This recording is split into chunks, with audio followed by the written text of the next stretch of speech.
একটি ছেলে খেলার ছলে হাতে থাকা একটি কাঠের কাঠি ছুঁড়ে মারে, কিন্তু দুর্ভাগ্যবশত সেটি তার সবচেয়ে ভালো বন্ধুর গায়ে গিয়ে লাগে। আঘাতে বন্ধুটি মারা যায়। বন্ধুটিকে মাটিতে নিথর পড়ে থাকতে দেখে জ্যাক ভয়ে স্তব্ধ হয়ে যায়। সে বারবার বন্ধুর নাম ধরে ডাকতে থাকে, কিন্তু মাটিতে পড়ে থাকা বন্ধুটি কোনো সাড়া দেয় না। প্রথমে জ্যাক ভেবেছিল বন্ধুটি হয়তো মরার ভান করছে, কিন্তু কাছে গিয়ে দেখার পর সে আতঙ্কে শিউরে ওঠে। সে বুঝতে পারে তার বন্ধুটি আসলে একটি ঠান্ডা লাশে পরিণত হয়েছে। জ্যাকের মাথায় যেন আকাশ ভেঙে পড়ে। অনভিজ্ঞ ছোট বাচ্চা হিসেবে তার প্রথম প্রতিক্রিয়া ছিল সেখান থেকে পালিয়ে যাওয়া, কিন্তু কিছুটা দৌড়ানোর পর সে হঠাৎ থমকে দাঁড়ায়। তার মাথায় তখন একটি সাহসী ও নিষ্ঠুর বুদ্ধি আসে। সে দ্রুত আবার ঘটনাস্থলে ফিরে যায়। নিজের সবটুকু শক্তি দিয়ে সে বন্ধুর লাশটি টেনে নিয়ে চলে। সে সিদ্ধান্ত নেয় এই সত্যকে চিরদিনের জন্য লুকিয়ে ফেলবে, কারণ তার নিজের ভবিষ্যৎ অনেক উজ্জ্বল। সে একটি মৃত মানুষের জন্য নিজের জীবন নষ্ট করতে চায় না। লাশটি টানতে টানতে সে একটি পাথরের ফাটলের কাছে পৌঁছায়। কোনো কিছু না ভেবে সে লাশটি সেই গভীর ফাটলের ভেতর ঠেলে দেয়। এই ফাটলটি ছিল খুবই গোপন। সে নিজে না বললে কেউ কোনোদিন এটি খুঁজে পাবে না। কাজ শেষ করে জ্যাক পেছনে না তাকিয়েই সেখান থেকে চলে যায়। কিন্তু একটি রাস্তা পার হওয়ার সময় সে দূরে একটি গাড়ি আসতে দেখে। জ্যাক তৎক্ষণাৎ একটি বড় গাছের পেছনে লুকিয়ে পড়ে। ভাগ্যবশত গাড়িটি তাকে খেয়াল না করেই চলে যায়, কিন্তু স্বস্তির নিঃশ্বাস ফেলার আগেই সে নিজের হাতের দিকে তাকায়। সে খেয়াল করে তার ডিজিটাল ঘড়িটি কোথাও হারিয়ে গেছে, কিন্তু এই মুহূর্তে ফিরে গিয়ে ঘড়ি খোঁজার সাহস তার ছিল না, কারণ কেউ দেখে ফেললে সে বিপদে পড়ে যাবে। আতঙ্কিত অবস্থায় সে বাড়ি ফিরে সে দেখে লাশ টানার সময় তার জ্যাকেটটি কেটে গেছে। মা বাবার নজর থেকে বাঁচতে সে জ্যাকেটটি খাটের নিচে লুকিয়ে রাখে। এদিকে নিখোঁজ ছেলেটির মা তার সন্তানকে না পেয়ে জ্যাকের কাছে আসে। তারা দুজন সবসময় একসাথে খেলতো, তাই সে জ্যাককে জিজ্ঞেস করে। ঘটনা ধামাচাপা দিতে জ্যাক ইচ্ছে করে একটি উল্টো দিক দেখিয়ে দেয়। সে মিথ্যা বলে যে তার বন্ধু ওই দিকে গেছে। মহিলাটি তৎক্ষণাৎ সেই দিকে তার ছেলেকে খুঁজতে চলে যায়। সে পুরো শহর খুঁজেও তার প্রিয় সন্তানকে পায় না, কারণ তার ছেলেটি তখন বনের মধ্যে মৃত পড়েছিল। দ্রুতই ছেলেটি নিখোঁজ হওয়ার খবর পুরো শহরে ছড়িয়ে পড়ে। পুলিশ এবং শহরের সব বাসিন্দা এই ঘটনায় জড়িয়ে পড়ে। এমনকি টিভিতেও নিখোঁজ সংবাদ প্রচার করা হতে থাকে। পুরো শহরের মানুষের মধ্যে আতঙ্ক ছড়িয়ে পড়ে। পুলিশ ধারণা করে শহরে হয়তো কোনো শিশু পাচারকারী চক্র এসেছে। তারা সব মা বাবাকে তাদের সন্তানদের সাবধানে রাখার পরামর্শ দেয়। ঘটনা দিন দিন বড় হতে দেখে মূল অপরাধী জ্যাকের মুখ ফ্যাকাশে হয়ে যায়, কিন্তু সে নিজের মায়ের কাছেও এই সত্য বলার সাহস পায় না। মা জ্যাকের এই অবস্থা দেখে ভাবেন সে হয়তো তার বন্ধুর জন্য মন খারাপ করেছে। মা জানতেনই না যে তার আদরের ছেলেই এই সব কিছুর পেছনে রয়েছে। তবে জ্যাকের সবচেয়ে বড় ভয়ের দিনটি চলে আসে। পরদিন সকালেই পুলিশ তাকে জিজ্ঞাসাবাদের জন্য থানায় নিয়ে যায়। জ্যাক বাইরে শান্ত থাকার ভান করলেও ভেতরে প্রচন্ড ভয় পাচ্ছিল। পুলিশের কড়া জেরার মুখে সে দাবি করে সে সেদিন বন্ধুর সাথে দেখাই করেনি। ঠিক তখনই দরজায় একটি নক হয়। থানার একজন পুলিশ নতুন একটি খবর নিয়ে আসে। ঘটনার দিন একজন প্রত্যক্ষদর্শী জ্যাক ও নিখোঁজ ছেলেটিকে বনের দিকে যেতে দেখেছিল। এই কথা শুনে জ্যাকের আত্মা শুকিয়ে যায়। সে ভয় পায় যে পুলিশ এখন তাকেই সন্দেহ করবে। পুলিশ আবার জিজ্ঞেস করলে জ্যাক এবার সুর বদলায়। সে স্বীকার করে যে সে সেদিন বনে গিয়েছিল, তবে সে দাবি করে সে একাই গিয়েছিল। সে জানতো না যে তার বন্ধুও তার পিছু পিছু বনে ঢুকেছিল। জ্যাক বলে সে পুরো সময় তার বন্ধুকে দেখেইনি। এই মিথ্যা গল্প বলে জ্যাক সেবারের মতো পার পেয়ে যায়, কিন্তু কেউ জানতো না এই পুরো ঘটনার মূলে ছিল একটি কুকুর। ঘটনার দিন জ্যাক স্কুল থেকে বাড়ি ফিরছিল। তখন নিখোঁজ বন্ধুর বাড়ির কুকুরটি তাকে দেখে খুব ঘেউ ঘেউ করছিল। রেগে গিয়ে জ্যাক একটি টেনিস বল রাস্তার মাঝখানে ছুঁড়ে মারে। কুকুরটি বলটি আনতে গিয়ে একটি দ্রুতগামী গাড়ির নিচে পড়ে মারা যায়। পরে বন্ধুটির বাবা জ্যাকের কাছে এর জবাব চাইতে আসেন, কিন্তু জ্যাক কোনোভাবেই নিজের দোষ স্বীকার করে না। এই কারণে বন্ধুটি রেগে গিয়ে জ্যাকের পিছু পিছু বনে যায়। সে জ্যাকের কাছে এর বিচার দাবি করে। উত্তেজিত হয়ে জ্যাক হাত থেকে কাঠির আঘাত করে বসে, আর তাতেই তার প্রিয় বন্ধুটি মারা যায়। নিজের অপরাধ লুকাতে সে লাশটি পাথরের ফাটলে লুকিয়েছিল। এদিকে কোনো সূত্র না পেয়ে পুলিশ পুরো এলাকায় চিরুনি অভিযান শুরু করে, কিন্তু তাও তারা কোনো সন্ধান পায় না। বাধ্য হয়ে পুলিশ শহরের সব মানুষকে বনের ভেতর খোঁজার অনুরোধ করে। জ্যাকও তার গোপন অপরাধ ধরা পড়ার ভয়ে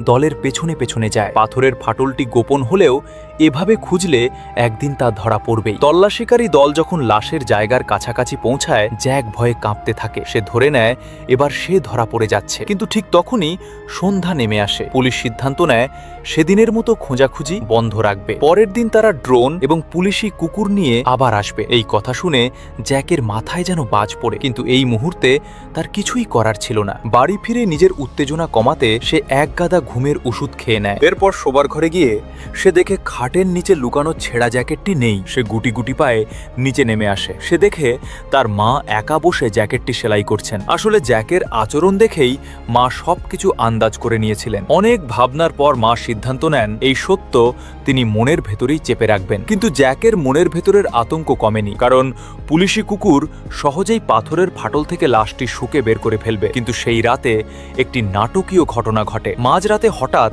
প্রচণ্ড ঝড় তুফান শুরু হয়। জ্যাক দরজা খুলে বাইরে তাকিয়ে স্তব্ধ হয়ে যায়। শহরে এমন ভয়াবহ আবহাওয়া আগে কখনো দেখা যায়নি। তীব্র বাতাসে চারপাশের ময়লা আবর্জনা আকাশে উঠছিল, এমনকি বিদ্যুতের খুঁটিগুলোও উপড়ে পড়ে যাচ্ছিল। জ্যাক দ্রুত ঘরের দরজা বন্ধ করে দেয়। মা তাকে সান্ত্বনা দিতে এগিয়ে আসছিলেন।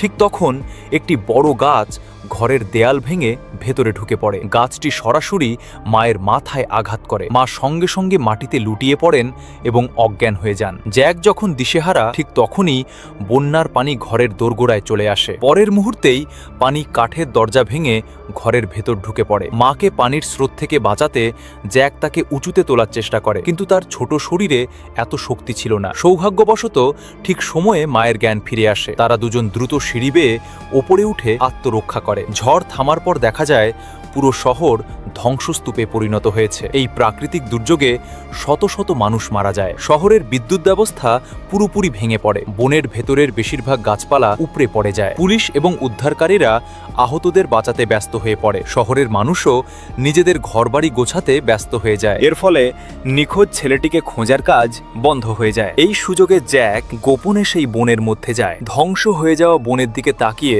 জ্যাক মনে মনে খুব খুশি হয়। সে ভাবে তার অপরাধের রহস্য এখন চিরদিনের জন্য মাটির নিচে চাপা পড়ে গেল। কিন্তু সে জানতো না এই সত্য গোপন করার শাস্তি তাকে সারা জীবন পেতে হবে। দেখতে দেখতে ২০ বছর কেটে যায়। নিখোঁজ ছেলেটির পরিবার ছাড়া শহরের সবাই তাকে ভুলে যায়। জ্যাক এখন বড় হয়ে শহরের একজন সফল ডাক্তার হয়েছে। তার একটি সুন্দর প্রেমিকাও আছে। সে ভেবেছিল সময়ের সাথে সাথে সব অতীত মুছে গেছে, কিন্তু হঠাৎ করেই শহরে নতুন উন্নয়ন কাজ শুরু হয়। উপরে পড়া গাছগুলো সরানোর জন্য কাঠুরিয়ারা বনে আসে। জ্যাকের পুরনো ভয় আবার নতুন করে জেগে ওঠে। কাঠুরিয়ারা লাশ লুকিয়ে রাখা জায়গার খুব কাছাকাছি চলে আসে। জ্যাক আর ঘরে বসে থাকতে পারে না। তার ভয় হয় যে তার খুনের অপরাধ সবার সামনে চলে আসবে। নিজের অতীত বাঁচাতে জ্যাক নিজেই কিছু করার সিদ্ধান্ত নেয়। সে বাড়ি থেকে কিছু যন্ত্রপাতি গুছিয়ে নেয়। রাতের অন্ধকারের সুযোগ নিয়ে সে পুরনো সেই জায়গায় যায়। সে চেয়েছিল লাশের অবশিষ্টাংশ পুরোপুরি ধ্বংস করে দিতে। তখন কাঠ কাটার মেশিনটি লাশের জায়গা থেকে মাত্র কয়েক কদম দূরে ছিল। সে ফাটলের দিকে তাকায়, কিন্তু হতাশ হয়। সে দেখে বন্ধুটির জ্যাকেটের কিছু অংশ এখনো পচেনি। ফাটলটি খুব ছোট হয়।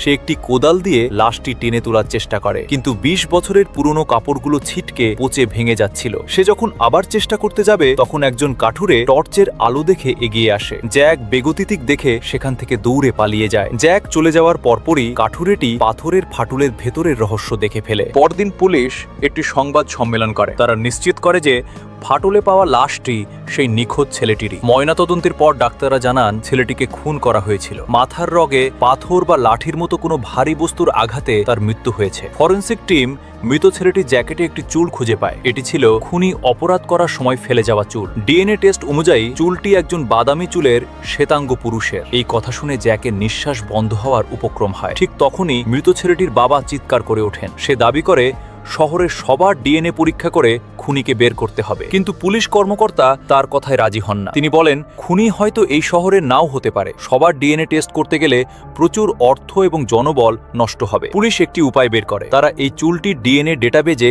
সংরক্ষণ করে রাখবে। ভবিষ্যতে খুনি কখনো ডিএনএ টেস্ট করালে তাকে গ্রেফতার করা হবে। এতে হয়তো অনেক বছর বা কয়েক দশক সময় লেগে যেতে পারে। এই কথা শুনে জ্যাক স্বস্তির নিঃশ্বাস ফেলে। সে মনে মনে ভাবে সে নিজে কখনো ডিএনএ টেস্ট করাবে না। কিন্তু পরদিন কর্মচারী কর্মক্ষেত্রে তার জন্য একটি বড় ধাক্কা অপেক্ষা করছিল। শহরের একজন বয়স্ক গাড়ি চালক তার কাছে আসে। সে জ্যাকের হাতে একটি প্যাকেট তুলে দেয়। জ্যাক কৌতূহল নিয়ে প্যাকেটটি খোলে। ভেতরে সে তার 20 বছর আগে হারিয়ে যাওয়া ডিজিটাল ঘড়িটি দেখতে পায়। আসলে 20 বছর আগে জ্যাক যখন লাশ লুকিয়ে ফিরছিল তখন এই চালকটি গাড়ি নিয়ে যাচ্ছিল। জ্যাক গাছের পেছনে লুকালেও চালক তাকে দেখে ফেলেছিল। সেদিন ছেলেটি নিখোঁজের খবর শুনে চালক জ্যাককেই সন্দেহ করে। সে লাশটি খুঁজে না পেলেও বনে জ্যাকের ঘড়িটি পেয়েছিল। এখন লাশটি পাওয়ার পর তার সন্দেহ শতভাগ সত্যি প্রমাণিত হয়েছে। তবে সে জ্যাককে পুলিশের হাতে ধরিয়ে দেয়নি, কারণ সে জ্যাকের একাকী মাকে মনে মনে পছন্দ করত। সে জ্যাকের মায়ের মনে কষ্ট দিতে চায়নি। এখন সে এই শহর ছেড়ে চিরদিনের জন্য চলে যাচ্ছে। সে জ্যাকের উপর ছেড়ে দেয় যে সে আত্মসমর্পণ করবে কিনা।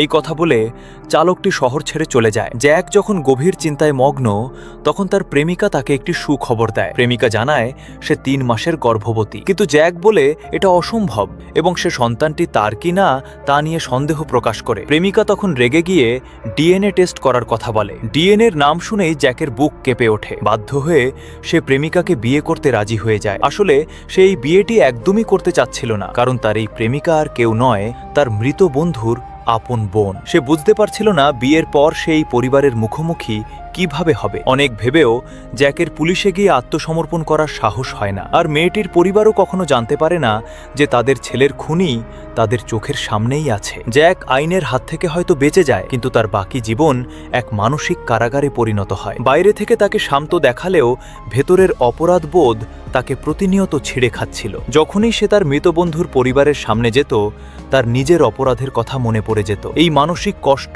ও কালো অতীত তার জীবনের চিরস্থায়ী দুঃস্বপ্ন হয়ে থেকে যায়। আর এভাবেই এই বিষাদময় গল্পের সমাপ্তি ঘটে। এরপরের গল্পটি আরও সাসপেন্সের হতে চলেছে, তাই চ্যানেলটি সাবস্ক্রাইব করে রাখুন। ভিডিওটা দেখার জন্য অসংখ্য ধন্যবাদ।